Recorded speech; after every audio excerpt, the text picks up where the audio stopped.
ఓవైపు విభజన గాయాలు, మరోవైపు ప్రభుత్వాలు ఒక టర్మ్ తర్వాత ఒక్కో పార్టీ అధికారంలోకి రావటం, విధానాల పరంగా తీసుకుంటున్న నిర్ణయాలు, పాలనాపరమైన ప్రాధాన్యతలో వచ్చే మార్పులు ఏపీ ఆర్థిక పరిస్థితిని మారేందుకు సాయం చేయడం లేదు. గత ఏడాది ఎన్నికల్లో అద్భుత విజయాన్ని సాధించి పాలనా పగ్గాల్ని చేపట్టిన కూటమి ప్రభుత్వం తన సంవత్సర పాలనలో చేసిన అప్పు ఎంత, దేనికోసం ఎంత అప్పు చేసింది అన్నది ఇప్పుడు చర్చగా మారింది.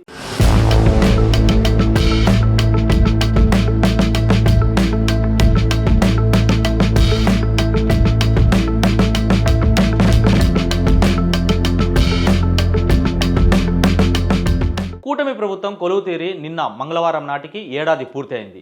ఆసక్తికరమైన అంశం ఏంటంటే, ప్రభుత్వం కొలువు తీరిన తేదీన 7,000 కోట్ల తాజా అప్పు తీసుకోవడం చూసినప్పుడు ఏపీ ఆర్థిక పరిస్థితి ఎప్పుడు మెరుగవుతుంది అన్నది పెద్ద ప్రశ్న.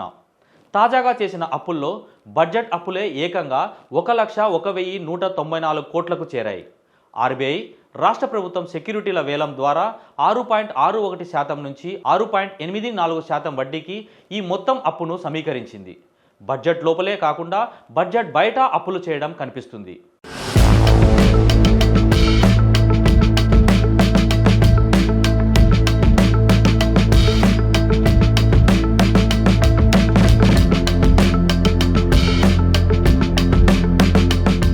వివిధ కార్పొరేషన్ల పేరుతో ప్రభుత్వ గ్యారంటీతో 19,410 కోట్ల అప్పు ఏడాదిలో చేశారు. ఇంకోవైపు రాజధాని అమరావతి పేరుతో ప్రపంచ బ్యాంక్, జర్మనీకి చెందిన సంస్థ నుంచి 31,000 కోట్లు చేయనుంది. ఇవన్నీ కలిపితే ఏడాదిలో 1.51 లక్షల కోట్లు అప్పు చేసినట్లు అవుతుంది. ఇక్కడ గమనించాల్సిన విషయం ఏంటంటే, రాజధాని నిర్మాణం కోసం చేస్తున్న 31,000 కోట్లను లెక్కలోకి తీసుకోకూడదు. ఎందుకంటే ఆ అప్పు పైసలు చేతికి రాలేదన్న విషయాన్ని మర్చిపోకూడదు.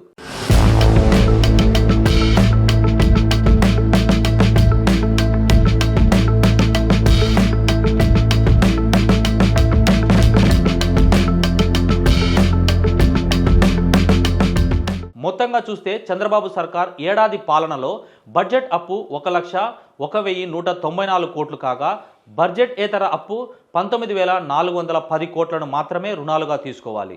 ఏమైనా తన ప్రభుత్వ హయాంలో అయినా అప్పులు తీసుకునే అలవాటును కూటమి సర్కార్ తగ్గిస్తే మంచిదన్న అభిప్రాయం వ్యక్తమవుతుంది.